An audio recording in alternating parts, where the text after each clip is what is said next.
Hello दोस्तों, मैं हूं अमनदीप और आज हम बात करने वाले हैं एक ऐसे टॉपिक पे जिसे समझना थोड़ा कंफ्यूजिंग हो सकता है, लेकिन आज हम इसे सुपर सिंपल बना देंगे आपके लिए। अगर आप सोच रहे हो कैसे पता करें कि कोई एपीओ वर्थ है या नहीं, तो ये वीडियो एब्सोल्युटली आपके लिए ही है और एक मस्ट वॉच है। आईपीओ का गेम थोड़ा ट्रिकी होता है, बट अगर आपको पता है कौन-कौन से डॉक्यूमेंट्स चेक करने हैं, तो आप स्मार्ट इन्वेस्टर बन सकते हैं। चलिए शुरू करते हैं कि हमें कौन-कौन से डॉक्यूमेंट्स का ध्यान रखना चाहिए। सबसे पहले आईपीओ वैल्यूएशन में क्यों डॉक्यूमेंट्स इंपॉर्टेंट है, ये पता करते हैं। देखिए, जब कंपनीज़ अपना आईपीओ लॉन्च करती हैं, तो वो कुछ की डॉक्यूमेंट्स पब्लिक करती हैं, जो हमें बताते हैं कि कंपनी कौन चला रहा है, कहाँ जा रही है और क्या प्रॉमिस कर रही है। अगर आप ये डॉक्यूमेंट्स इग्नोर करते हैं, तो इन्वेस्टमेंट एक तरह से अंधेरे में तीर जैसे हो सकती है। इन डॉक्यूमेंट्स को समझकर हम रिस्क और रिटर्न दोनों को इवैल्यूएट कर सकते हैं और थोड़ा बेटर जज करके प्रॉफिट्स को अच्छा बना सकते हैं। सो आज हम उन टॉप 5 डॉक्यूमेंट्स को डिकोड करेंगे, जिनसे आपका एपीओ इजी लैंग्वेज में पता लग जाए। सबसे पहला document draft red herring prospectus, जिसे हम शॉर्ट में डीआरएचपी भी कहते हैं। ये बेसिकली कंपनी का फुल डिस्क्लोजर है।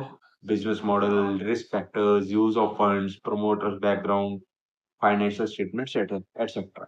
ये डॉक्यूमेंट आपको बताता है कंपनी क्या कर रही है और पैसे का यूज कैसे करेगी। एक टिप देता हूँ, रिस्क फैक्टर्स का सेक्शन सबसे ज्यादा इंपॉर्टेंट है। इतना रीडिंग करोगे उतना ही स्ट्रॉन्ग अंडरस्टैंडिंग बनेगा। डॉक्यूमेंट नंबर 2 फाइनेंशियल स्टेटमेंट्स और ऑडिटर्स रिपोर्ट। अगला इंपॉर्टेंट पार्ट है past financial statements, profit and loss, balance sheet, cash flow statements और साथ ही ऑडिटर्स की रिपोर्ट। ये डॉक्यूमेंट्स हमें बताते हैं कि कंपनी कितना पैसा कमा रही है, कितना लॉस है और कैश सिचुएशन कैसी। एक quick trick, net profit trend check करो, कंसिस्टेंट ग्रोथ है या अप्स एंड डाउन्स है, कैश फ्लो पॉजिटिव है या नेगेटिव। अगर कैश फ्लो वीक है तो थोड़ा कॉशियस हो जाना चाहिए आपको। Document number 3 use of proceeds, fund utilisation plan. तीसरा डॉक्यूमेंट है यूज ऑफ फंड्स का प्लान।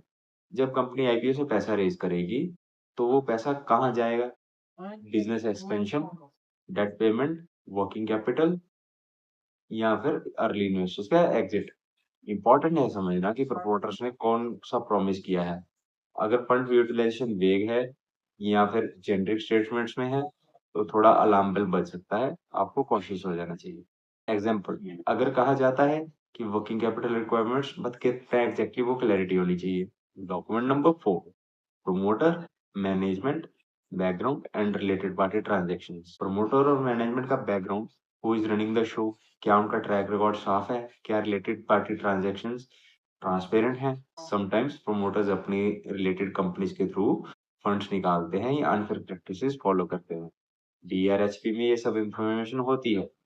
वन मोर टिप, अगर प्रमोटर्स या मैनेजमेंट चेंज हो रहे हैं फ्रिक्वेंटली या आरपीटीज हाई हैं, तो वो रेड फ्लैग हो सकता है। डॉक्यूमेंट नंबर 5 मार्केट अपॉर्चुनिटी और कॉम्पिटिटिव लैंडस्केप। लास्टली बट बहुत इंपॉर्टेंट पॉइंट है, मार्केट साइज कितना है उस कंपनी का, उस सेक्टर का ग्रोथ पोटेंशियल कितना है और कंपटीशन में कौन-कौन सी कंपनीज हैं, कंपनी किस स्पेस में है, फ्यूचर ग्रोथ रियलिस्टिक है या हाइप है। डीआरएचपी में इंडस्ट्री ओवरव्यू सेक्शन है। ये देखो मार्केट का साइज कितना है, कंपाउंडेड एनुअल ग्रोथ रेट कितना है, कंपटीटर्स कौन है, कंपनी का यूनिक एज क्या है, सब पता चल जाएगा। अगर कंपनी टू नीश है यानी पर्टिकुलर नीश को सिलेक्ट कर रही है या मार्केट सैचुरेटेड है, रिस्क ज्यादा हो सकता है। अब एक बार क्विक रिकैप कर लेते हैं आईपीओ चेकलिस्ट को। DRHP full disclosure, financial statements and auditors report, use of proceeds and fund utilisation, promoter management and RPTs, market opportunity and competition। और एक प्रिंटेड चेकलिस्ट बना लो, आईपीओ अप्लाई करने से पहले ये 5 पॉइंट्स टिक करो। स्मार्ट इन्वेस्टर वही है जो पढ़ाई करके डिसीजन लेता है, बस कोई हाइप पे चेज नहीं करता।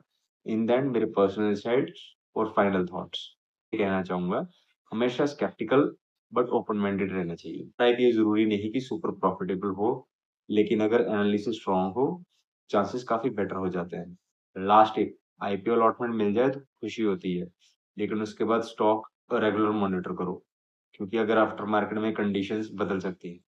अगर आपको ये वीडियो पसंद आई तो लाइक और सब्सक्राइब करो और बेल आइकन दबाना मत भूलिएगा, ताकि आपको नेक्स्ट वीडियो फाइनेंस के रिलेटेड इस चैनल पे मिलते रहे। Thank you very much, have a nice day.